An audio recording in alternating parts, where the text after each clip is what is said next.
hubo esta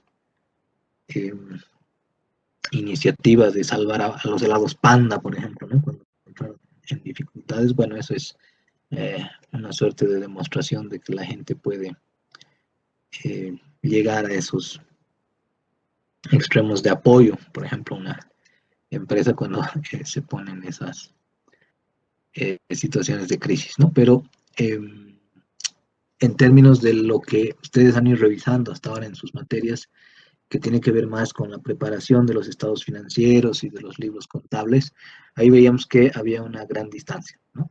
En el caso de Nike, 22.000 millones en activos, 9.000 millones en patrimonio neto, sin embargo, capitalización bursátil o, que es lo mismo, el valor de la empresa en el mercado, el valor del paquete accionario en su conjunto de la compañía en el mercado, es muchísimo más elevado que lo que figura en libros, ¿no?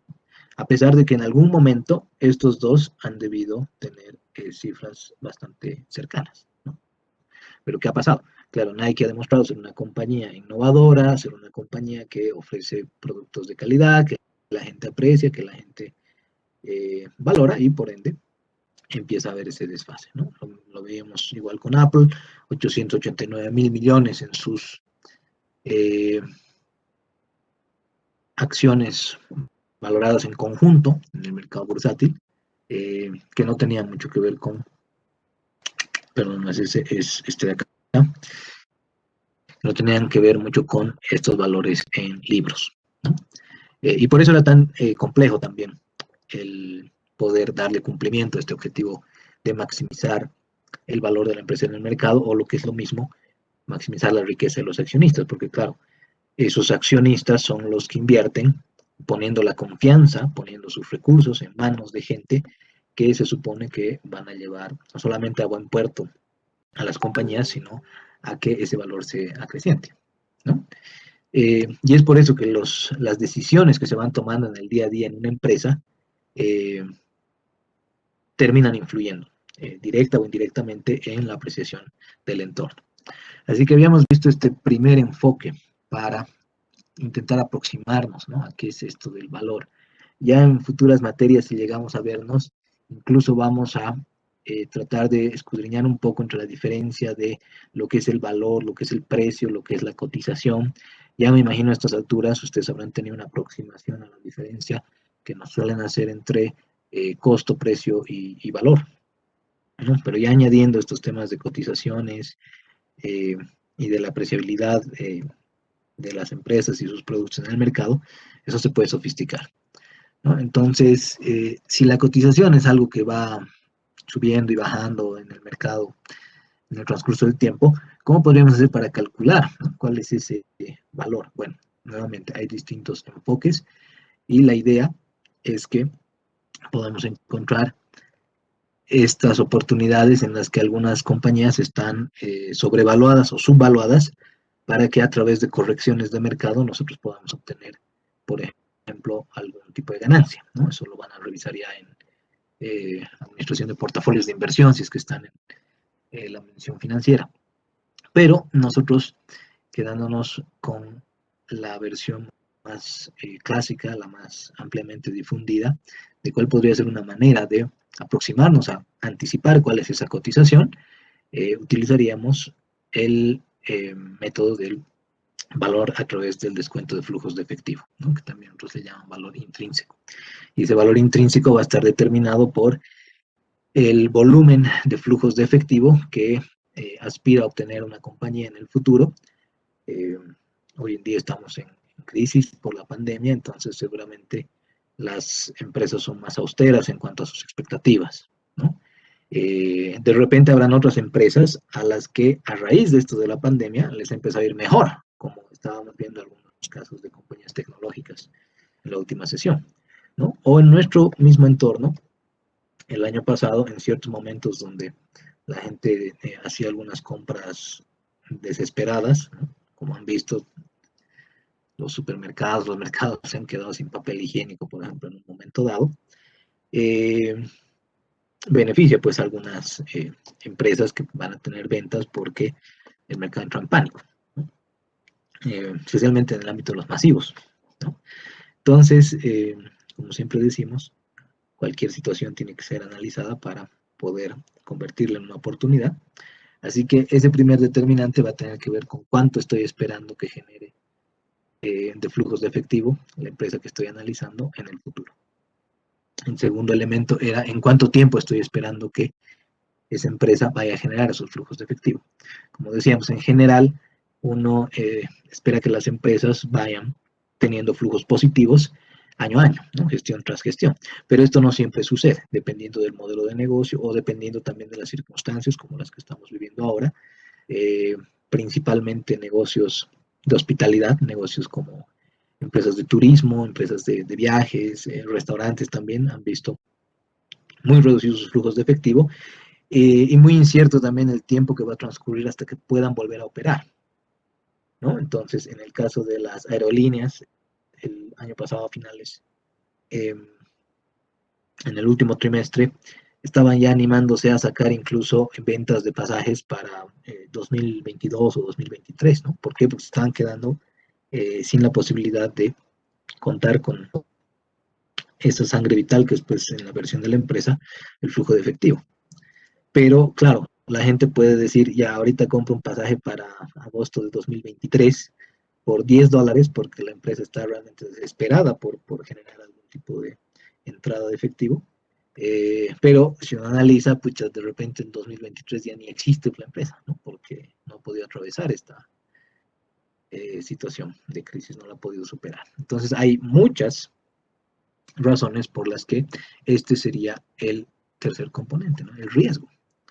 En este momento, ¿en qué invertirían ustedes? ¿No? Si nuevamente pusiéramos una situación hipotética de recibir un monto significativo de herencia, podríamos ver unos $20,000, digamos, por alguna razón, seguramente tendrían que analizar, ¿no? Incluso la gente se ha puesto un poco a cuestionarse si es que el tipo de cambio, si es que algunas variables macro van a continuar como solían. Y claro, con todos los esfuerzos que se están haciendo para salvar las papas del tema de la salud, probablemente lo otro esté siendo desatendido y además con los eternos conflictos políticos en los que solemos estar, ¿no? Así que, bueno, ¿qué será bueno en este momento? ¿No? Hay quienes dicen la gente en el occidente del país, por ejemplo, invierte en bienes raíces porque no se anima a hacer empresa, ¿no? Alguna vez he escuchado algo así, me ha parecido interesante, creo que es un poco miope en ciertas dimensiones, pero a veces lo vemos en el hecho de que, claro, ni bien acaba el hueco la empresa constructora y hay un montón de gente que está preguntando por los departamentos, no quiere comprar en preventa porque sabe que una vez que se construya el departamento, que se entregue el inmueble, va a poder tener una ganancia, ¿no? Una brecha ahí de eh, rendimiento. Pero, claro, esta persona decía, en realidad se hace eso porque la gente no se anima mucho a poner empresa, a diferencia del otro lado del país, por ejemplo, ¿no? Y esto se ve también en el comportamiento que se tienen en las cantidades de ahorro y las cantidades de cartera con las que se manejan las entidades de intermediación en los distintos puntos del país. Así que, bueno, es una serie de factores los que van a influir en esta cotización, en esa apreciación de la empresa en el mercado. Y esta no es la única óptica, ¿no? También están las de los comparables, hay un enfoque que se llama devaluación por comparables, donde como son tantas las compañías en las que se puede invertir en mercados más desarrollados, al final todo lo resumimos a ciertos indicadores como el PER, como la relación precio-valor, como los múltiplos de utilidades, que las vamos también a señalar más adelante, pero tratan un poco de resumir el trabajo de análisis, ¿no? Porque todo lo que estamos viendo en pantalla involucra, por supuesto, una fuerte minuciosidad de entendimiento de la compañía, no solamente en su sentido contable, en los reportes, en los estados financieros, en lo cuantitativo me refiero, sino también, como decíamos el otro día, en variables que podrían parecer cualitativas y por ende no parametrizables, pero que influyen, pues, ¿no? ¿Quién es dueño de la compañía? ¿Quién la gerencia? cuál es el tipo de cultura, de clima que se tiene adentro, son factores que podríamos considerar. Así que aquí tendríamos que aterrizar que todo este marco de trabajo orientado a la maximización del valor se va a ver potenciado por tres tipos de decisiones. Al final, todo lo que se está haciendo en la compañía, en el día a día, eh, son transacciones que por supuesto se reflejan en los libros contables y que tienen un efecto de registro cuantitativo, pero lo que tenemos nosotros que monitorear y de lo que estar pendientes es que se tomen las mejores decisiones. Es decir, nuevamente, no se trata tanto de cómo registro esos $50,000 que me ha costado el nuevo tractor de la empresa, sino si vale la pena o no comprar ese tractor, ¿no? Entonces es un enfoque diferente. Esto se va a sintetizar entonces en tres bloques. El primero es el de las decisiones de inversión. Todo el tiempo estamos tomando decisiones de inversión, aunque sea a escala microscópica, pero estamos tomando decisiones de inversión permanentemente, ¿no? Y esto tiene que ver con, como dice ahí, encontrar oportunidades para colocar los recursos en activos, proyectos, ideas, productos que reditúan más allá que una tasa mínima requerida. ¿Cuál es esa tasa? Es un costo de oportunidad, este concepto que lo han revisado en economía general, ¿no? Costo de oportunidad como aquello a lo que renunciamos por tomar un curso determinado de acción. Entonces, independientemente, muchas veces se dice, si dejo de hacer las cosas, tal vez estoy minimizando mis riesgos, ¿no?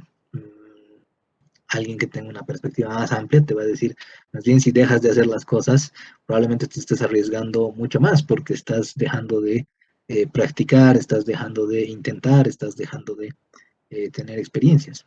Entonces, las decisiones de inversión van en el día a día, desde qué tipo de inventario adquirir con mayor volumen, qué tipo de activos de propiedad, planta y equipo voy a incorporar a la compañía, a qué clientes les puedo vender a crédito, será una decisión de inversión eso, a qué clientes les puedo ofrecer ventas a crédito. En teoría sí, porque las cuentas por cobrar, entre comillas, podríamos decir que son equivalentes a inversiones en clientes, ¿no? Es un producto que ya hemos entregado, un servicio que ya hemos prestado, a quien todavía no nos ha pagado por ello. Pero para que nosotros decidamos confiar en ese alguien, porque por último, si le hemos entregado un producto y todavía no nos lo ha pagado, hemos invertido en ese inventario en su momento, y eso que ya ha salido, por supuesto, de Cardex y demás, que ya está en posesión de la persona que lo ha recibido, es una forma de inversión, ¿no? Es un monto que habíamos destinado a un artículo y que todavía no ha entrado. Entonces, es una forma de inversión. Tendrá que ver con a quienes les otorgamos esa facilidad y a quienes no. A veces se suele hacer la analogía de que lo que está en el lado izquierdo del balance son las decisiones de inversión, todo lo que tiene que ver con los activos, por último. Vamos a volver a revisar esto más adelante, pero tiene que ver con todas las decisiones de en dónde colocamos los recursos que nos han sido confiados. Esas son las decisiones de inversión. Desde en qué tipo de inventario adquirimos hasta, nuevamente, ¿no? Qué tipo de investigación, desarrollo, qué tipo de activos intangibles contratamos, en fin. Un segundo bloque de decisiones tiene que ver con las decisiones de financiamiento. Y esto es una consecuencia de lo anterior, ¿no? Dice aquí, encontrar instrumentos ideales para obtener los recursos, ¿no? ¿Y qué quiere decir con instrumentos? Bueno, los instrumentos son justamente los tipos de canalizaciones de fondos que podemos llegar a obtener. Podemos tener un préstamo de un banco, podemos tener una emisión de títulos en el mercado de valores, o podemos, por último, emitir acciones comunes y hacerlas públicas, ¿no? Hacer que cualquiera pueda invertir en ellas. Así que todo esto con el ánimo de justamente financiar las decisiones de inversión. Entonces, es algo en términos muy, muy resumidos, es de dónde saco el dinero y dónde lo pongo. Ahora, ¿por qué están primero las decisiones de inversión? Porque no se olviden que no tendría mucho sentido que uno obtenga recursos sin tener claro dónde los va a poner, ¿no? Es por eso que mucha gente que se saca la lotería, han debido leer de varios casos, uno se puede sacar la lotería, pero después de un tiempo volver a estar como estaba antes, o peor. ¿Por qué? Porque la gente que no sabe administrar ese dinero, que no sabe cómo manejarlo, podría ponerse en una situación mucho más adversa que en un principio, ¿no? Puede incurrir en terribles decisiones justamente, puede volverse adicta a algún tipo de vicio, puede caer muy, muy bajo, ¿no? Entonces, por eso es que estas van primero, ¿no? Antes de poder imaginar o empezar a elucubrar de dónde voy a sacar los recursos, tendré que tener más o menos una idea de qué quiero hacer con esa plata. Por eso es que en nuestro entorno, por ejemplo, no se financian emprendimientos, ¿no? Por eso es que si ustedes alguna vez han ido al banco y han querido eh, preguntar por cómo financiar un proyecto, lo que el banco les ha dicho es que primero deberías tener por lo menos 2 años de ejercicio, ¿no? Demostrarme que tienes el historial suficiente como para poder saber manejar esos recursos. Y ahí es como el huevo de la gallina, ¿no? Y de cómo miércoles voy a poder tener mi proyecto si es que no me dejas tener los recursos. Claro, y ahí entran otras versiones de también instrumentos de capital de riesgo, por ejemplo, en los que el modelo de negocio es mucho más sofisticado, ¿no? Es como que ustedes tienen $100,000 y reparten esos 100,000 entre 20 emprendedores a 5,000 cada uno, esperando que 80 no devuelvan la plata, es decir, nunca los vuelvan a ver, pero que unos 15 más o menos puedan devolver lo que han recibido y además compensar un poco de interés, y algunos 5 que son sus estrellas, ¿no? Que es así como funcionan también los ecosistemas de emprendimiento e innovación en el mundo. Pero en fin, una tercera, un tercer bloque de decisiones tendría que ver con las decisiones de distribución, o algunos prefieren reducirlas a las políticas de dividendos. Pero hoy en día los dividendos no son la única forma en la que se recompensa a los inversionistas. Así que en un sentido más amplio podríamos decir decisiones de distribución. Y ahí lo que señala es encontrar también la mejor manera de recompensar a quienes han confiado en nosotros, ¿no? No hay que olvidar que quien nos está otorgando sus recursos en realidad no lo está haciendo muchas veces porque sea una buena persona o porque esté tratando de ser caritativo, sino más bien porque está intentando obtener un rendimiento a partir de eso. Y aquí hay una cosa que dice la premisa de honestidad para la devolución de capital. ¿Qué es lo que ocurre? Muchas veces estas decisiones de distribución se las pasa de largo porque el gerente o quien está al mando de la empresa no quiere soltar la cantidad de recursos que administra, es decir, no quiere que se reduzca el tamaño de la empresa, no quiere que se reduzca el tamaño de activos, y a pesar de que no tiene más oportunidades de inversión atractivas en ese momento, a pesar de que todos los análisis que está realizando le llevan a concluir que no es un buen momento para invertir, esta premisa de honestidad para la devolución del capital implica que en ese momento más bien deberíamos devolver esa plata a los inversionistas, a los dueños de los títulos, deberíamos decirles, bueno, ¿saben qué? Es un momento demasiado riesgoso, es un momento demasiado volátil, así que aquí tienen su dinero. Pero la gran mayoría, eh, hasta por orgullo o por otros factores emocionales, prefieren retener los recursos, pero luego terminan invirtiendo en proyectos eh, que no terminan siendo fructíferos, ¿no? Y ahí empiezan las grandes debacles, y ahí empiezan a hacer macanas de alguna forma, como el ejemplo que nos daban el lunes respecto a la Enron, ¿no? Cuando me desespero o me pongo demasiado codicioso y quiero focalizarme solo en el dinero, solo en las utilidades, solo en parecer más que en ser, entonces ahí empieza a haber terribles problemas, ¿no? Así que, como ven, esta es una simplificación de lo que involucra el día a día de la administración financiera, es decisiones de inversión, financiamiento y de distribución, para lograr esta maximización de valor. Entonces, obviamente, todas las áreas de apoyo, todos los, eh, incluso las disciplinas con las que solemos realizar esto, que como veíamos ya, tienen que ver por un lado la parte contable y por el otro la parte de los modelos económicos y del funcionamiento de la conducta humana, derivan en esto, ¿no?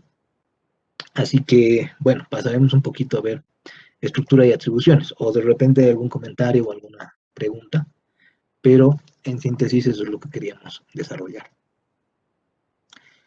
Queremos maximizar valor, no significa que los ingresos, que las utilidades, que la rentabilidad no sean importantes, pero siempre y cuando estén supeditadas a la maximización de valor, a esta apreciación que tiene el mercado, el público en general sobre la empresa, y que deviene, por supuesto, de hacer las cosas bien, ¿no? Un poco lo que decía Kelly el otro día respecto a que no es solamente eh, colocar el producto al mercado y ya, ¿no? Si tú estás viendo a los consumidores como billeteras con patas, acuérdense de ello, ¿no? El negocio no va a durar mucho. Luego le echas la culpa a el gobierno, a tus profesores, a tus padres o a quien quieras de que tu negocio no le ha ido bien, pero nunca te das cuenta de que en realidad no estabas pues ofreciendo algo que concordaba con el discurso que dabas, ¿no? No sé si alguna vez les ha pasado, pero en ventas especialmente hay quienes se ponen incómodos cuando les hacen vender algo que uno sabe que es medio de bajo estándar de calidad y no lo dicen, ¿no? Porque también hay productos que no cumplen con el mercado más sofisticado, pero es parte de la narrativa, ¿no? Es como que sabemos que no tiene el mejor estándar, pero es económico, por ejemplo, ¿no? Entonces ahí es perfectamente válido. Pero si a uno le hacen mentir, por ejemplo, si a uno le hacen defender a rajatabla un producto que sabemos que no le está generando ningún tipo de beneficio al público, entonces tarde o temprano ese negocio cae, muere, ¿no? Entonces se trata de analizar todos estos factores y a partir de inversiones, financiamiento y distribución, lograr eso. Veremos entonces un poco de la estructura de una compañía y las atribuciones que tiene el área financiera en general, ¿no?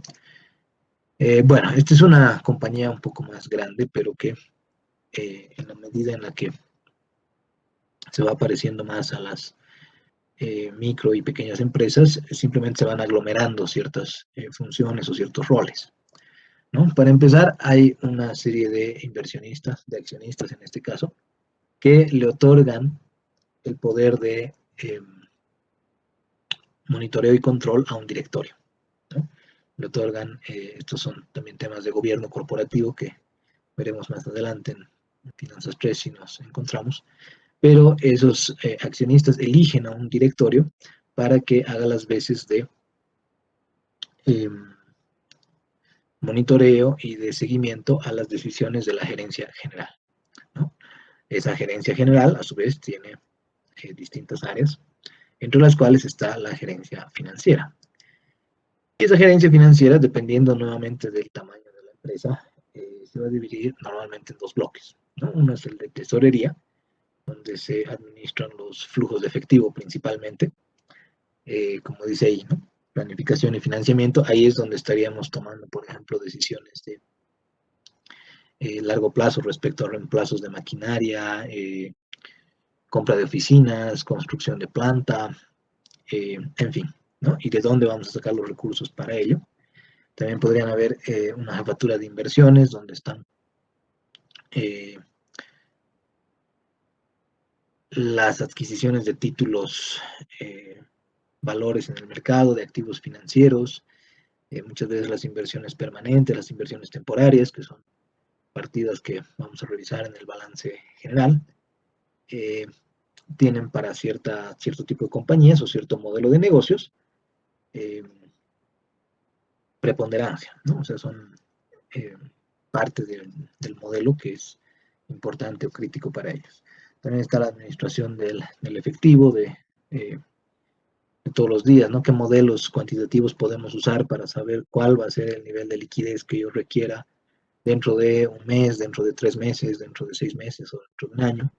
También en empresas que tienen ventas a crédito, habrá una jefatura de cobranzas, habrá todo un esquema, toda una serie de prácticas para poder lograr eh, no solamente el cobro de esas ventas, sino también el tipo de procedimientos que se llevan adelante cuando hay gente que se niega a cumplir sus obligaciones, ¿no? Entonces, dependiendo del tipo de modelo de negocio de la empresa, hay todas estas áreas.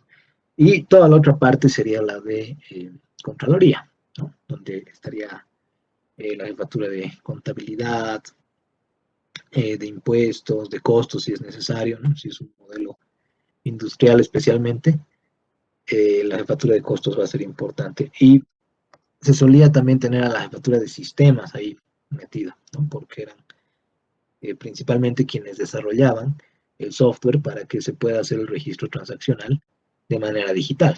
Pero con el tiempo, por cómo ha ido evolucionando también la sofisticación tecnológica, hoy en día hay una gerencia de TI, ¿no?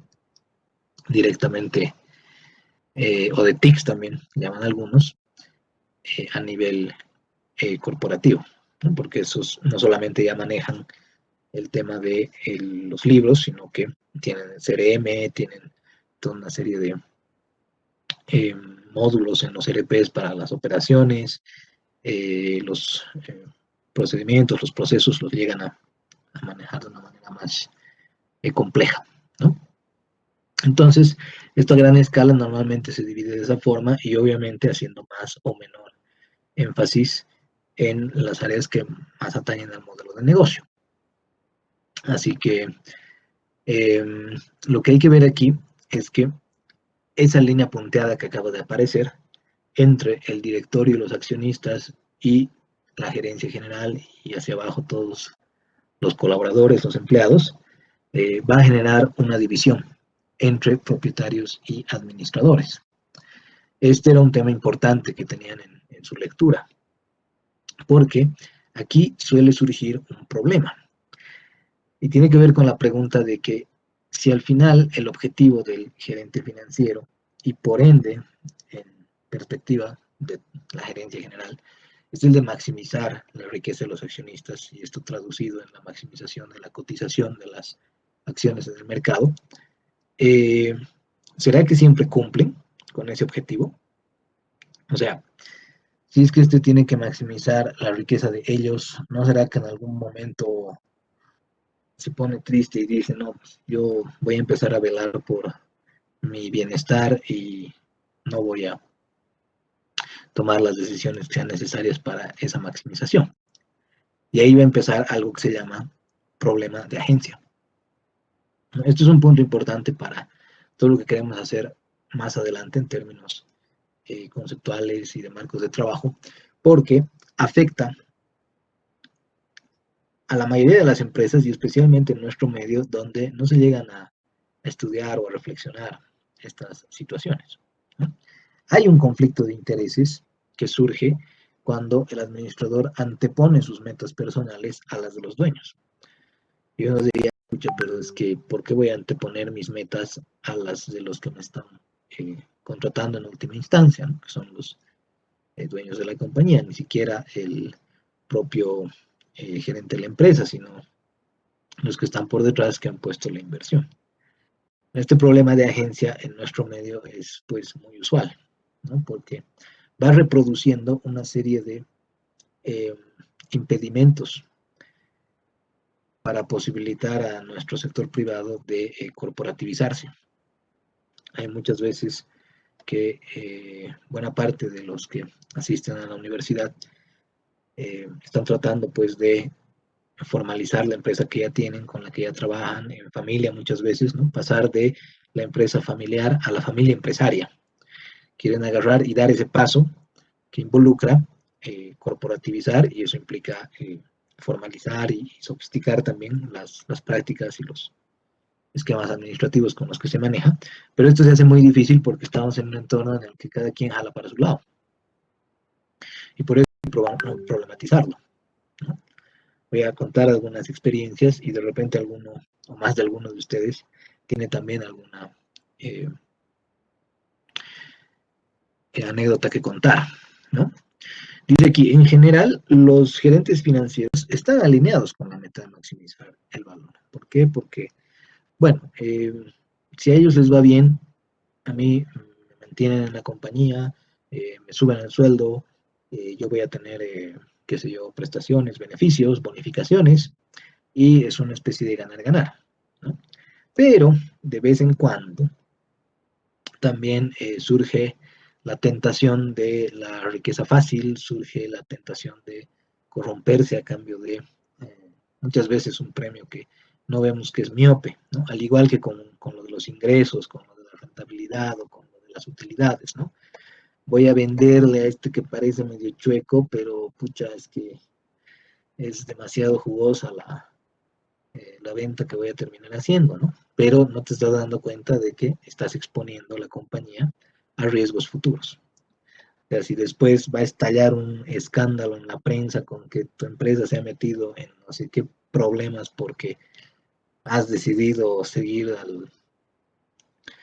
eh, al diablito que se ha parado en tu hombro y que te ha dicho que dale nomás, entonces ahí empiezan a haber problemas, ¿no? Es como que hoy has ganado un poco de plata, pero renunciando a que tu empresa se hunda a futuro. Entonces, es lo que dice acá, ¿no? Como ellos también son humanos, de cierta forma, están interesados en su riqueza personal, en su seguridad laboral, en sus prestaciones, a veces pueden llegar a tomar decisiones que son incongruentes con la maximización de valor, ¿no? Por ejemplo,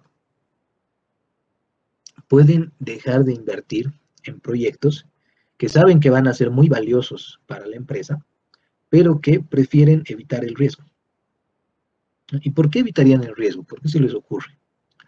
Digamos que ustedes son gerentes en alguna compañía mediana y saben que hay un proyecto que es muy atractivo, pero ustedes prefieren evitar el riesgo y pasan de lado por esa opción. No sé si a alguien se le ocurre alguna idea de por qué podría darse esa situación, por qué llegarían a decidir de esa forma.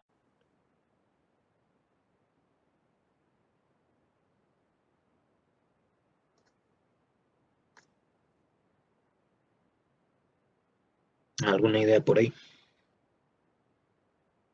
A ver, Michelle dice, para no salir de nuestra zona de confort podría ser excelente. Excelente respuesta, Michelle, ¿no? Podemos hacer este nuevo proyecto, pero eso me va a exigir más esfuerzo, me va a exigir que esté más al pendiente de la compañía. De repente voy a tener que, a partir de esa fecha, ir sábados y domingos, ¿no? Y como, pucha, hasta me da flojera, decido no hacer. Pero es un proyecto muy atractivo. Ese proyecto maximizaría el valor de la empresa en el mercado. ¿Por qué? Porque la gente se daría cuenta que uno está innovando y en consecuencia, tendría una mayor apreciación, demandaría más los títulos y las cotizaciones subirían, ¿no? Que es nuevamente el reflejo que puede parecer rudimentario hasta ahora, pero es la manera en la que lo hemos diseñado. Y podría pasar lo que dice Michel, ¿no? Se me saca de mi zona de confort. De repente yo no entiendo mucho de ese tema y es un proyecto en el que estamos haciendo una transformación digital, ¿no? Entonces, como yo toda la vida he hecho con papel y lápiz, y toda la vida he hecho con mi calculadorita de mano, no estoy desmereciendo que se haya hecho así, pero ¿dónde llega el conflicto? Donde quiero negar la realidad, ¿no? Cuando me pongo en la posición de que sé que las cosas están cambiando radicalmente, pero como no quiero aprender de nuevo y no quiero estar eh, cambiando la forma en la que ya he más o menos solventado las cosas en la compañía, de cómo funciona. Entonces, voy a decir que el proyecto es demasiado riesgoso, ¿no? Me voy a inventar alguna excusa para no llevarlo adelante. Pero con el tiempo, nuevamente, ¿no? Ese momento puede ser que no se vea, pero con el transcurso del tiempo te vas quedando obsoleto. Así que ese es un factor que podría darse. es también un poco lo que dice, mira, ¿no? Mayor riesgo, mayor ganancia. Y si yo me quedo ahí para siempre en mi puesto, haciendo las cosas como eh, aprendí a hacerlas al principio, pero nunca reinventándolas, entonces la propia compañía se queda obsoleta. Otra razón eh, que les doy es que hay gente que muchas veces está muy cercana a su jubilación. Entonces, precisamente porque el proyecto tiene muchas expectativas de que salga bien, pero también podrían haber algunas probabilidades de que vaya mal, no quiere arriesgar, ¿no? El hecho de que se tiene que jubilar, entonces tiene que terminar de realizar sus aportes. Y si, claro, la empresa entra en quiebra, no va a poder jubilarse y le van a faltar eh, contribuciones, digamos, ¿no? En su cuenta individual. Entonces, a pesar de que lo que está poniendo en riesgo es el futuro de la compañía, decide eh, no invertir, ¿no? En algo que eh, más bien tendría que ser lo lógico en otros casos. Ahí Catherine dice, el riesgo como posibilidad de perder en su forma más negativa llegaría al despido de mucho personal. También, ¿no? O sea, esa es la contrapartida y por eso es que ustedes están en una etapa formativa eh, que es bastante delicada, ¿no? O sea, ustedes tienen que entender que a futuro, en la medida en la que ejerzan su profesión, pueden tomar decisiones que llevan a los empleados a perder su trabajo, pero esto implica, por supuesto, que hay familias que se están quedando sin sustento, ¿no? Entonces, es por eso que nuestros modelos tienen que engrosarse, tienen que amplificarse en los horizontes de visibilidad en los que se manejan. No solo es dinero, no solo es lo otro también, no, no solo es ser eh, exclusivamente orientados a cierta dimensión, sino más bien ver todo en un sentido holístico. Así que bueno, estos son algunos ejemplos de qué es lo que ocurre. A nivel micro, a nivel operativo, podríamos llamar, un conflicto de agencia, un problema de agencia, este conflicto de interés puede verse en algo tan simple como que la mesera atienda bien a algunos clientes y no atienda bien a otros, ¿no?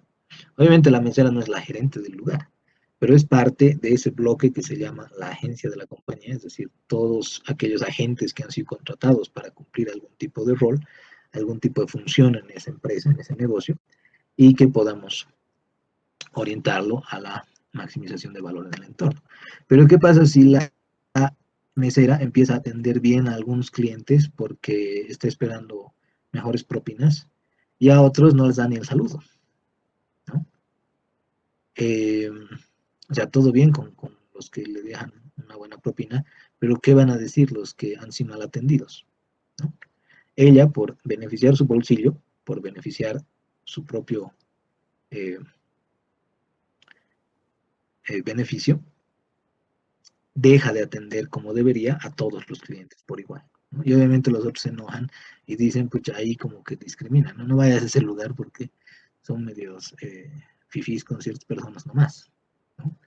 Entonces, justamente está generando esta proyección, esta transmisión, probablemente incluso sin darse cuenta, pero es parte de lo que tendríamos que entender como un problema de agencia a nivel ya más operativo, ¿no? O el típico ejemplo del que decide vender, vender, vender y vender, a pesar de que sabe que el que le está comprando probablemente no necesita el producto o el servicio. Probablemente no le va a encontrar algún tipo de valor, ¿no? Es como cuando a veces compramos prendas de vestir, más aficionados porque el vendedor está dorándonos la píldora, nos está hablando muy bonito de cómo nos queda, pero en realidad cuando llegamos a la casa, luego de que ya hemos comprado, nos volvemos a poner y sabemos que ya no nos queda tan bien, ¿no? Ya no nos ha gustado tanto y se queda ahí por los siglos de los siglos en su ropero.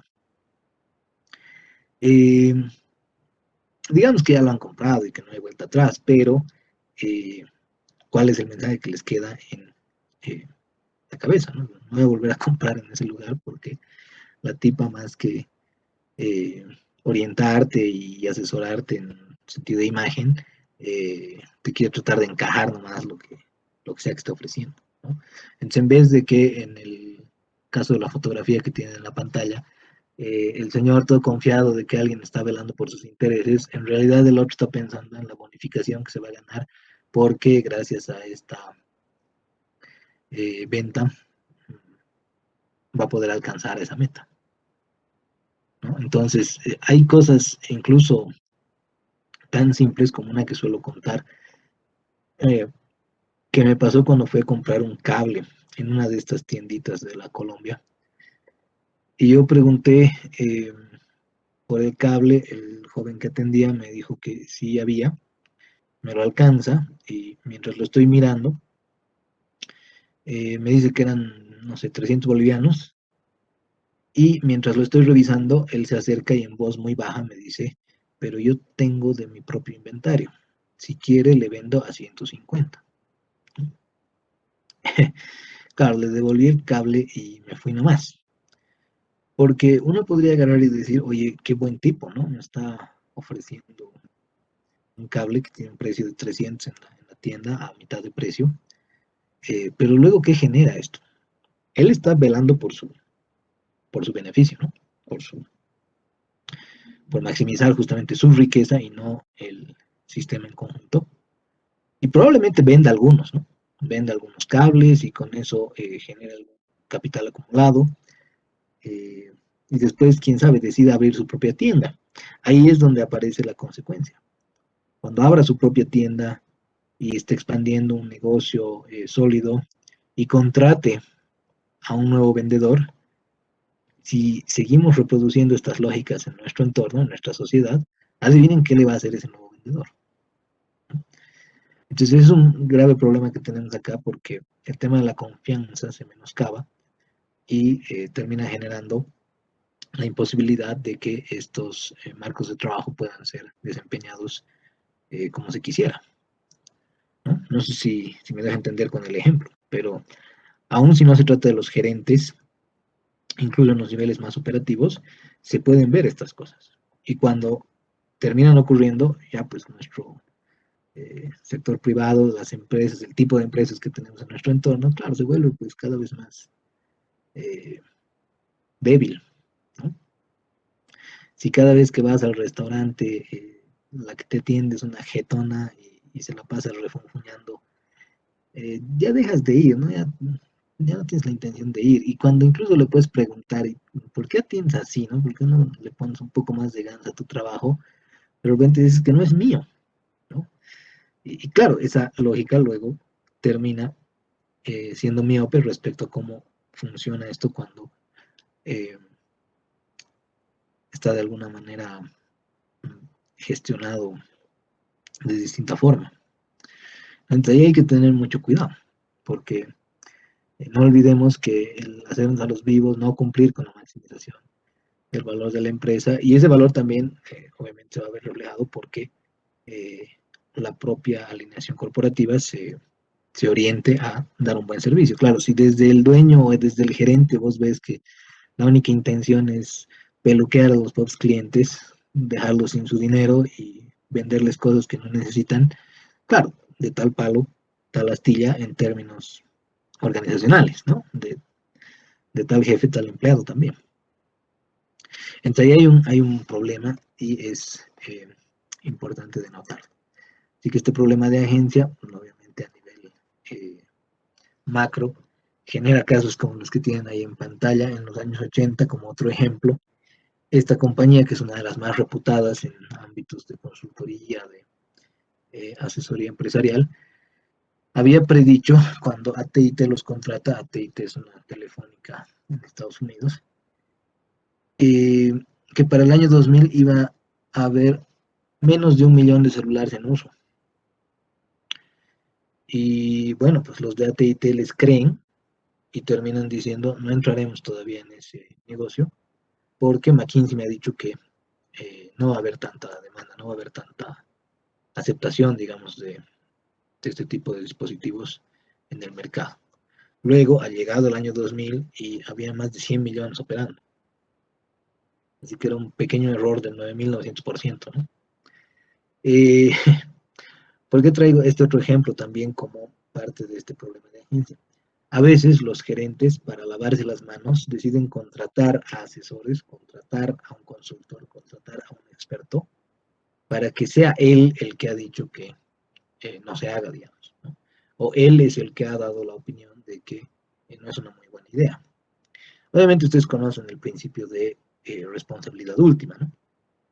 En el que estoy, justamente es por lo que se ha generado esta definición en la que al final, si tú eres la MAE, eres la MAE, ¿no? No hay nada que te salve, poder que obviamente haya corrupción por detrás, pero eh, esto genera que justamente los gerentes sepan asumir, sepan afrontar las condiciones por las que también les pagan muy bien, ¿no? O sea, uno no llega a esos puestos porque no sepa asumir estas responsabilidades y este tipo de decisiones. Ahora bien, este problema de agencia deriva en algunos costos, o sea, ya se puede cuantificar cuál es la afectación que se está dando debido a esos problemas de agencia, ¿no? Que terminan en pérdida o destrucción de valor, que ya en términos monetarios se los puede eh, catalogar como costos indirectos, tal como en el caso anterior. En el de AT&T, un costo indirecto de agencia sería la oportunidad perdida de operar en un mercado que por supuesto estaba a puertas de convertirse en una revolución, ¿no? Pero claro, como el gerente ha sido un poco, como decía Michelle, eh, proteccionista de su posición, han dicho y han agarrado seguramente, no, pucha, vamos a tener que hacer un montón de esfuerzo para que eso salga bien, así que contrataremos a alguien para tirarle la culpa. Pero al final podría ser algo que más bien te termine casi matando, ¿no? Porque justamente no has hecho el proyecto que deberías hacer más bien para mantenerte vigente. Entonces, esas son oportunidades perdidas en términos de costos indirectos. Y también hay costos directos por este problema de agencia, como cuando se necesitan gastos para supervisar las acciones de los administradores, ¿no? Cuando alguien ha hecho alguna pachotada, y esto ha venido ya de mucho tiempo, no se ha venido acumulando, pero claro, como el gerente nos sonreía bonito, por eso el directorio está contratado ahí para estar permanentemente eh, fungiendo en este proceso de control, ¿no? Está permanentemente ahí molestando, poniéndole la soga al cuello al gerente porque necesita exigirle que se pueda desempeñar la cosa de la mejor forma posible.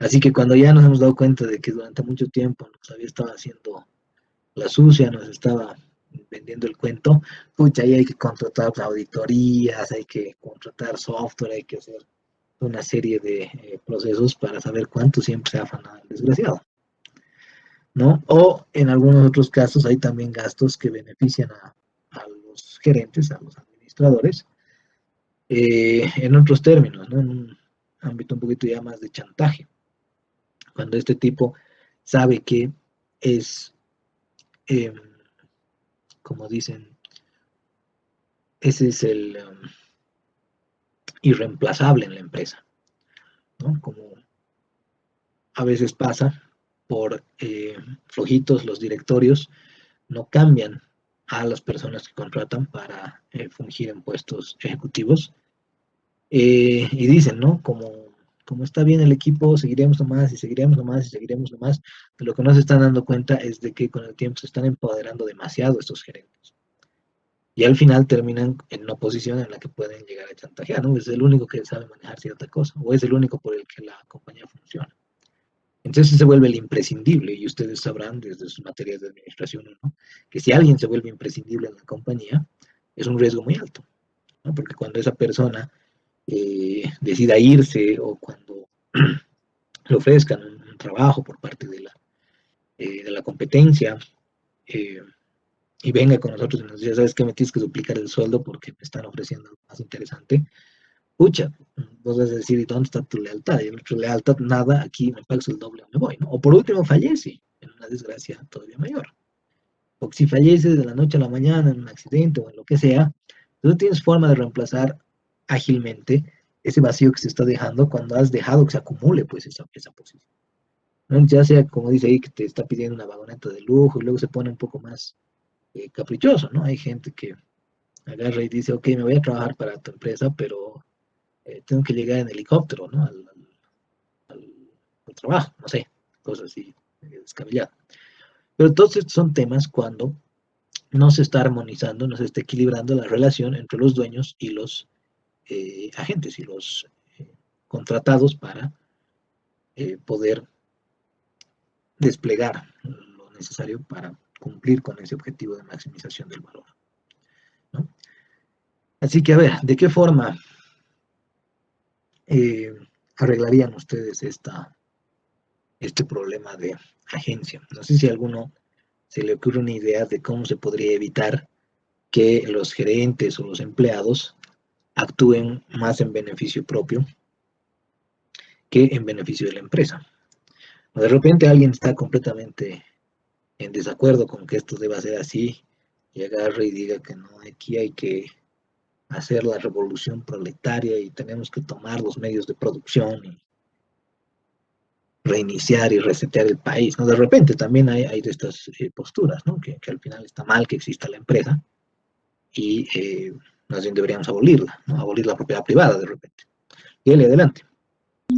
Buenas tardes, licenciado. Yo creo que es muy importante darle el valor a los recursos humanos, porque vemos que empresas que no le han dado valor a los recursos humanos pierde gran potencial en personal bueno que aporta a la empresa. Y principalmente ya se tiene que cambiar, ¿no? Bueno, a mi parecer la idea de que todo, que nos vean como un monto más y no seamos como un beneficio. Todas las personas tienen capacidades diferentes y hay que saber potenciarlas y para eso también se necesita un buen reclutador, un buen gerente y que pueda ayudar a esto, porque no es solo es trabajo, ¿no? También tienen que haber capacitaciones, tienen que haber momentos de recreación.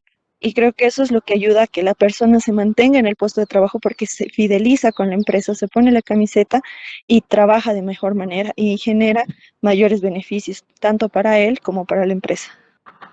Ok, muy interesante, gracias, Geli, muy profesional también la forma en la que lo has expresado.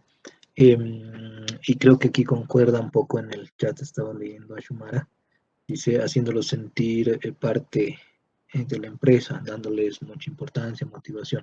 Ok, voy a jugar un poquito al abogado del diablo ahí. Lo que dicen es prudente, creo, pero bajo ciertos contextos. Porque ¿cómo haríamos para evitar que a los empleados se les suban los humos ya también? ¿No? Es decir, si alguna vez han debido escuchar esto, o lo van a escuchar con seguridad en el futuro en el mercado laboral, si es que no han estado ahí ya, que muchas veces el argumento de la gerencia o de los dueños tiene que ver con que si tú les das alas a los empleados, luego eh, se terminan volviendo demasiado antojadizos, ¿no? Es como un cría cuervos y te sacarán los ojos, o también les das la mano, quieren el codo, ¿no?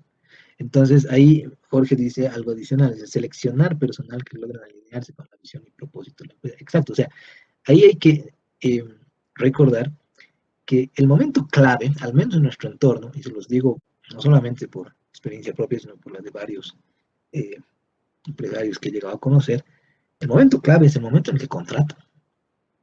Porque la legislación laboral de nuestro país ha sufrido un giro que para algunos es demasiado radical. Es decir, que a veces o estamos en un extremo, que es malo, pero luego cuando queremos cambiar y corregir, nos vamos ya también al otro extremo, ¿no? Es como que aquí el empleado es un abusivo y tiene esta visión medio eh, exceso liberal, donde puede deshacerse de sus empleados cuando quiera, sin ningún tipo de represalia, sin ningún tipo de explicación que tenga que dar, cuando quiere les paga, cuando no quiere no les paga, entonces es un desastre, ¿no? Pero cuando nos vamos al otro extremo, de que todos los empleados van a ser angelitos y no hay nadie que quiera aprovecharse y todos se van a comportar exactamente como les decimos, o sea, los tratamos muy bien y de todos modos algunos abusan por el hecho de que la legislación también da un viraje demasiado pronunciado, ¿no? Demasiado profundo.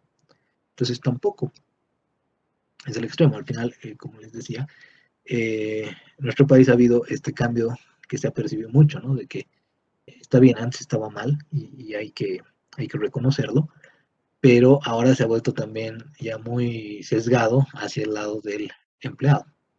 No lo sé si ustedes tienen la misma posición, pero creo que una Perdón, pauta que es importante. Adelante, adelante, antes de que lo diga yo. Milan, perdón. adelante. Sí, el tema es que para realizar ese control, por ejemplo, no necesariamente tenemos que dar alicientes a los empleados. O sea, como usted decía, no podemos esperar que aparte de que le estamos contratando para que trabaje, tengamos que premiarles por trabajar. Entonces, ¿cómo podríamos compensar esa situación? Por ejemplo, siendo correctos en todos los temas, yo pienso que más bien es una aliciente. Por ejemplo, si tú eres un trabajador y te dicen que te van a pagar cada 28 y te cumplen y te pagan cada 28 y te dan el aguinaldo hasta el 5 de diciembre, digamos, de cada año y nunca te han fallado, pues es una aliciente donde tú no puedes, es, no es un premio extra, pero ya digamos es algo que de verdad la empresa te importa, si te asegura cuando tienes que asegurarte y cobertura, digamos, del accidente laboral y todo eso es un aliciente, no necesariamente eh, premiar, digamos, al trabajador porque está cumpliendo con su obligación. Tenemos un contrato donde dicen y estipula las obligaciones del trabajador, entonces me parece que ahí se rompe la cadena, cuando nosotros queremos premiar algo por lo que hemos contratado. Ok, es muy valioso porque nos pone las cosas como yo diría un poco deberían ser, pero empiezan a surgir, y lo voy a matizar con lo que escribe Andrés.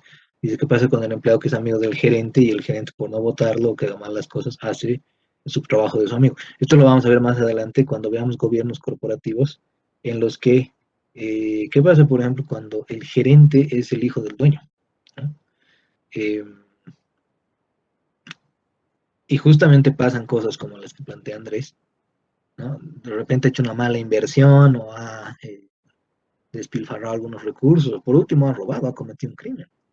Bajo la teoría del problema de agencia, lo que debería hacer el dueño es no solamente removerlo a su hijo como gerente, sino denunciarlo, ¿no? Pero como dice Andrés, no lo va a hacer porque por último es tu hijo. ¿Y cuál creen que es el problema cuando justamente las empresas familiares se corporativizan? ¿No? Es decir, pasan a ese nivel en el que ya todo está pues distribuido y probablemente funcionan las cosas muy bien porque ha sido un modelo de negocio que el mercado ha sabido reconocer y ha sabido apreciar, pero hay dilemas. Aquí le voy a aumentar y voy a problematizar a lo que dice Andrés y también en relación a esta forma ideal de funcionamiento que dice de la teoría de contratos, básicamente. ¿Qué ocurre cuando uno es amigo, por ejemplo, del presidente del sindicato, por ponerlo de un modo? Eh, y de alguna manera tiene influencias en el Ministerio de Trabajo, por decirlo. Y empieza a amenazar y se empieza a poner en la posición de, se empieza a victimizar, ¿no? Entonces, hay toda una serie de temas aquí todavía eh, por discutir, por deshilar. Lo que nosotros queremos enfatizar es que no ver estas relaciones, estas problematizaciones, termina pegándole a nuestro objetivo de maximización de valor. ¿Por qué? Porque hay hasta un efecto transmisión, ¿no? Si es que alguien no cumple la norma y sin embargo, o no cumple con las condiciones del contrato, como decía Milan, y aún así le siguen aguantando macanas y demás, es como que, por eso a veces les digo, si alguno le dejara dar su examen después de la hora en la que hemos cerrado la entrega del formulario, no solamente sería injusto para los demás, sino que crea un efecto, una transmisión de mensaje de que se puede hacer cualquier cosa, ¿no? De que aquí de todos modos no se cumple la norma, entonces no pasa nada. Ahora, a ver, ya en un sentido más práctico, y tiene que ver con las cosas que han dicho sus compañeras, ¿no? Es decir, en primer lugar, el clima que tú has dispuesto es una porquería, entonces, igual lo decimos en términos de información, ¿no? Basura entra, basura sale. Pero hay una etapa clave, una etapa ideal que hoy en día se está aprovechando mucho, que es esto de las pasantías. Y en caso de que no fuera, digamos, una etapa inicial de la persona, es esta contratación preliminar por algún periodo en el que ustedes tienen que principalmente revisar cuáles son los valores de la persona. Y esa es una recomendación que probablemente no esté en los textos y no la van a encontrar así de directa, pero lo que se les recomendaría es que lo que tienen que anticipar es qué es lo que va a hacer esta persona cuando las cosas no vayan bien o cuando las cosas sean dificultosas, ¿no? ¿Por qué? Porque ahí es cuando realmente ustedes van a poder darse cuenta si lo que les han dicho en entrevista, porque en la entrevista todos van a decir, ¿no? No, yo sí trabajo en equipo y tengo habilidades o tengo capacidades de liderazgo, tengo habilidades de comunicación, de interacción, todo, y al día siguiente, cuando lo veas en su primer día, ya todo atemorizado en su escritorio, botado en la esquina. Pero el punto está en que durante esos periodos preliminares ustedes sepan identificar cuáles son los valores y si esos valores efectivamente se van a dar en el momento en el que las cosas vayan mal, ¿no? Porque ahí es realmente cuando uno conoce a la gente. Así que hoy en día se estilan hasta experimentos, les diría, ¿no? Uno va a la entrevista de trabajo y resulta que está hablando con el eh, último en el organigrama, y en realidad el gerente era el que estaba sentado atrás, hasta con uniforme de la limpieza, para ver cómo lo tratan a él, ¿no? La gente que dice, no, yo sí tengo valores y esto y lo otro, y claro, las empresas experimentan, las organizaciones ponen ahí a una persona que necesita ayuda para llevar la caja, y aunque sea que le abras la puerta, y van a ver si le abres la puerta o no. Entonces esto tiene que ver con que, a pesar de que ustedes traten muy bien a la gente, puede ser que luego quiera aprovecharse, ¿no? A pesar de que ustedes traten eh, que las personas eh, también pueden tener una perspectiva muy MacGregor, estamos siendo aquí, pero es para ilustrar el punto, ¿no? Muy XY, ¿no? Puede ser que trate muy bien a gente que no lo merece, entonces termina reaccionando mal, o trate muy bien a gente que eh, viceversa, ¿no? Entonces, tengan cuidado con eso porque al final les va a terminar destruyendo, les va a terminar afectando en el valor que ustedes pueden generarle, va a terminar produciendo mal, va a terminar generando mal clima, va a terminar generando toda una serie de eh, animadversiones y, bueno, por supuesto, no querrán incurrir en ello, ¿no? Y bueno, en relación a lo que dice Andrés, más adelante vamos a ver cómo se retratan estas situaciones donde yo te diría más bien, no es tanto el subtrabajo, sino el hecho de que no los sancionen, pues, ¿no? Pero bueno, esta es la parte un poquito más de reflexión. Ahora, también lo que se recomienda mucho es planes de remuneración que promuevan un apoyo mutuo muchas veces, ¿no? Hay, por ejemplo, objetivos que son individuales, por supuesto, pero también habrían otros objetivos que eh, propicien esta cohesión de equipo de trabajo, de la que estaban señalando también sus compañeros. Y aunque no parezca algo muy válido, lo que también se sugiere y se señala mucho, muy a menudo, es que los directivos estén pues haciendo su trabajo. ¿Y a qué nos referimos? Muchas veces el directorio deja pasar las barbaridades que puede hacer la gerencia por razones como las que plantea Andrés, ¿no? De que puede ser un familiar, un amigo, un allegado, y dice, ya, esta más le dejamos pasar, y la siguiente más le dejamos pasar, y la siguiente más, y ese siguiente se va reflejando en qué cosa para el resto de los empleados, en que aquí puedo hacer lo que me da la gana, ¿no? Así que eso es algo que eh, más bien debería partir de un directorio que respeta y hace respetar todo lo que se ha dispuesto. Un poquito en el sentido normativo de lo que señalaba Milan, de que si en el contrato está o en el manual que se ha preparado para tal efecto dice, entonces no lo pasemos de largo, ¿no? Pero sepan que desde el momento en el que ustedes dejan pasar una y no han sabido tratarla con sabiduría es algún intermedio entre eh, votarlo, denunciarlo y hacer que se arrepienta una y mil veces por lo que ha hecho y no hacer nada, ¿no? Entonces ahí en el medio está algún grado de sabiduría en el que como les voy diciendo, tiene muchas veces que ver, ¿no? Se van a evitar problemas tratando de dilucidar el tipo de valores y principios con los que las personas rigen su vida. Y para eso no solamente es la entrevista, porque la entrevista les van a decir eh, todo lo bonito e ideal que podrían contarles. Lo otro tiene que ver más bien con estar en permanente ejercicio de monitoreo y demás. Bueno, creo que me he adelantado a la pregunta, ¿no? ¿Qué otros medios podrían sugerir para que los administradores den cumplimiento a la maximización?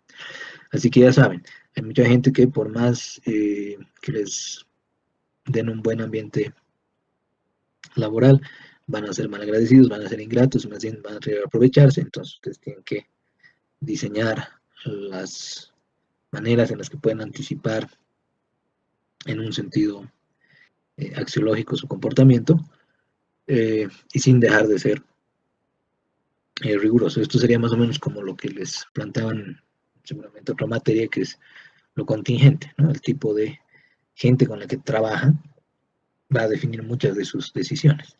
Ahora, hay modelos de negocio en los que no, pues, estás nomás rodeado a veces de gente que no ha tenido la oportunidad de asistir al colegio, a la universidad, entonces hay que tener otro tipo de manejo, ¿no? Pero bueno, eso es importantísimo para lo del problema de agencia.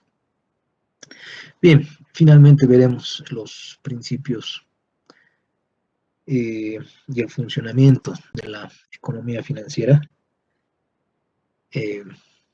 y vamos a pasar a las preguntas y comentarios que pudieran surgir.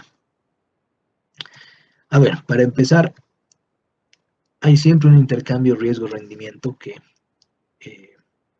ya lo señalaba Milan al principio de la clase, que involucra lo que estamos viendo en pantalla, ¿no? Si el ratón quiere el queso, va a tener que asumir el riesgo de perder la vida por la trampa a la que se está exponiendo, ¿no? Ahora, si es inteligente y si es un ratón que reflexiona, va a decir, por ejemplo, comprarse un casco, ¿no? Es decir, quiere obtener el queso, pero sabe que eso involucra un riesgo, entonces se llega a comprar un casco, ¿no? Entonces, a esta combinación siempre vamos a llamarle una combinación de elementos que van de la mano, ¿no? En general, en la teoría financiera, mientras mayor sea el rendimiento que estamos esperando sobre alguna inversión o alguna decisión que tomemos, mayor también va a ser el riesgo y viceversa, ¿no? Mientras menor sea el riesgo, menor va a ser el rendimiento esperado. Esto los chinos lo manejan en dos kanjis que tienen que ver con la manera en la que escriben la palabra riesgo, que son dos kanjis, uno es oportunidad y el otro es peligro. Entonces, para decir riesgo, unen esos dos kanjis, ¿no? Unen las palabras oportunidad y peligro. Si quieres oportunidades, vas a tener que estar dispuesto a asumir los peligros. No te gusta el peligro, entonces no pidas oportunidades. Básicamente así como se maneja en la teoría financiera, ¿no? Y en distintos ámbitos también. Habíamos dicho que no solamente vamos a llevarlo a términos organizacionales, sino al nivel de nuestras finanzas personales, familiares, de nuestro día a día. Ahí ponía un ejemplo de lo de la pandemia, ¿no? Riesgo-rendimiento, podríamos revisar en algún empresario que se arriesga a no comprar barbijos, a no comprar alcohol, a no desinfectar la oficina permanentemente, porque se quiere evitar ese costo, porque se quiere evitar ese gasto, ¿no? Dicen, no son macanas esto del virus, es invento de la Áñez, así que yo no voy a gastar ni un peso en protegernos, ¿no? ¿Cuál es el riesgo? Alguien va a llegar contagiado del COVID y es grave porque al final algunos malos jefes, les llamaría yo, he visto que han intentado hacer que la gente regrese a partir del lunes todos en la oficina, ¿no? Sin darse cuenta de que si no tenía un plan, si no tenía algún mecanismo, algún esquema de trabajo en el que aunque sea se vayan rotando o se vayan turnando para ir.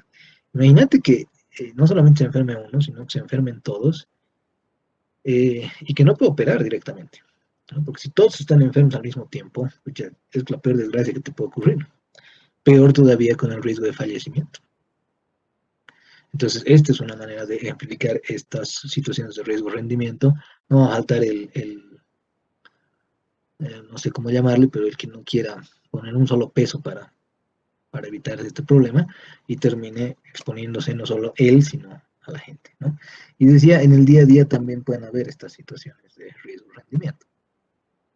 No sé si recuerdan estas montañas rusas que habían en los Playland Parks y demás eh, parques que se instalaban en la ciudad.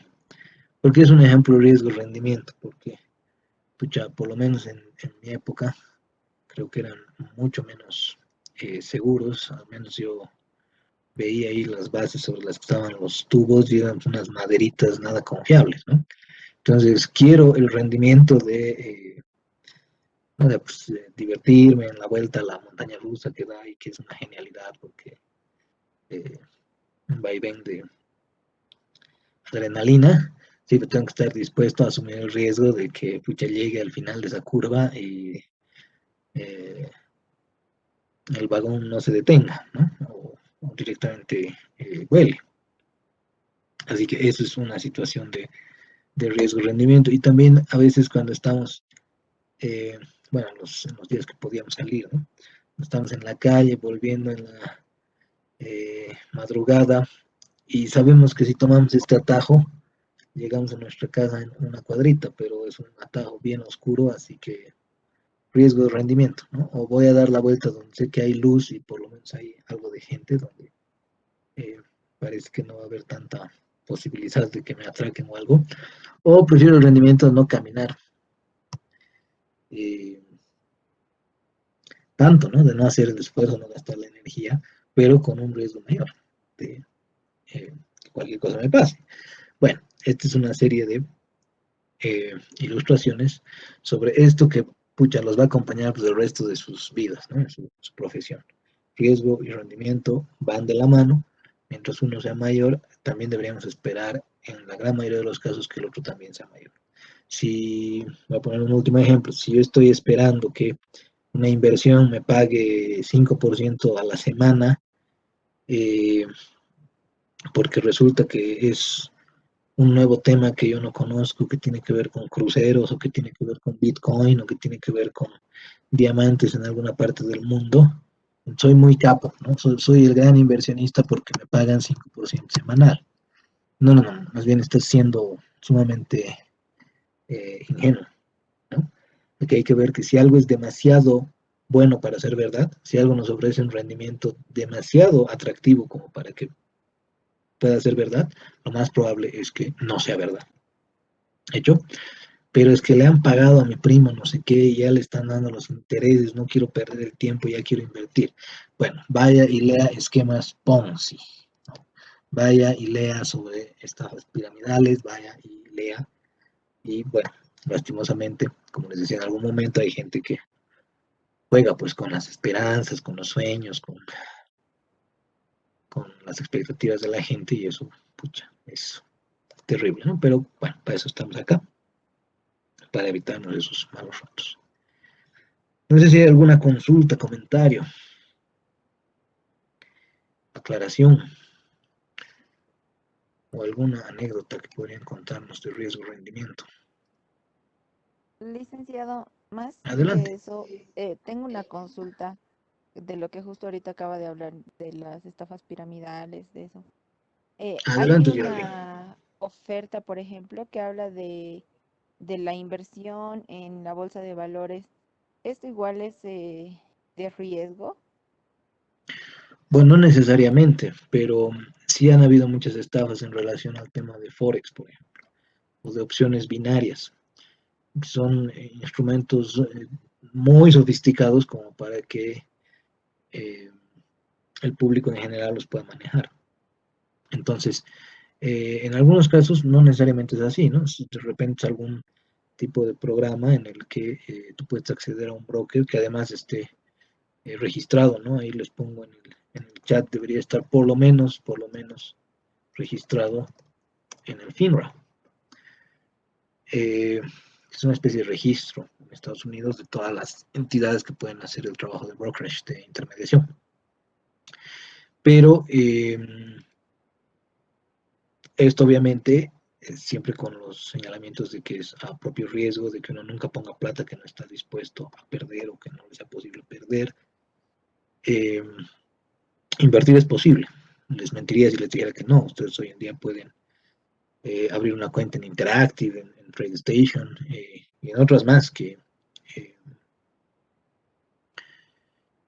eh, algunas son exclusivamente para ciudadanos del norte, ¿no? Robinhood, M1 y demás, pero peor todavía Vanguard y Capital One y las otras, la más conocidita, no me acuerdo, se me ha ido el nombre ahorita. Es posible invertir en títulos hoy en día del mercado estadounidense, pero si son cosas como que invertí conmigo y te voy a rentar 3% al mes o te voy a generar 100 pesos a la semana si me inviertes 100,000 bolivianos, esas ya son ofertas demasiado atractivas, ¿no? Entonces, traten de ver quién les está haciendo la oferta, cuál es el tipo de referencias que puede dar, si está registrado o no en estas instituciones, en estos mecanismos, y ahí van a tener una idea más clara de si es algo valioso o no. A ver, Andrés dice, ¿qué pasa si en una empresa el gerente por no gastar y desinfectar la oficina, los empleados se contagian de la productividad porque no había trabajadores? Sí, efectivamente eso es lo que estábamos tratando de ilustrar acá, Andrés, ¿no? Por no gastar, agarras, todos se contagian y obviamente has asumido un riesgo muy alto, porque ¿cuál es el rendimiento de no comprar o no encargarte de desinfectar el lugar? De repente no gastar pues, un monto, ¿no? Y más de uno podría decir, sí, pero es que es un monto significativo, esto y el otro, sí, pero si estás incurriendo en un riesgo demasiado elevado, como pones ahí un poco eh, reiterando lo que decíamos, eh, no va a tener sentido que nadie pueda trabajar, no va a tener sentido que todos estén enfermos, o lo que es peor, que algunos fallezcan, y no solo por la pérdida que le ocasionas a la organización, sino por eh, por la huella social, ¿no? Por la cicatriz social que le puedes generar. Pero bueno, a veces hay pues gente que es un poco necia al respecto, ¿no? Bueno, quedaremos hasta acá, ya en las últimas sesiones de esta etapa introductoria, y cualquier cosa estoy atento al correo electrónico. Si no tienen más consultas o comentarios, nos vemos el día lunes. Que estén muy bien. Cuídense mucho. Licenciado, una Sí, consulta. adelante.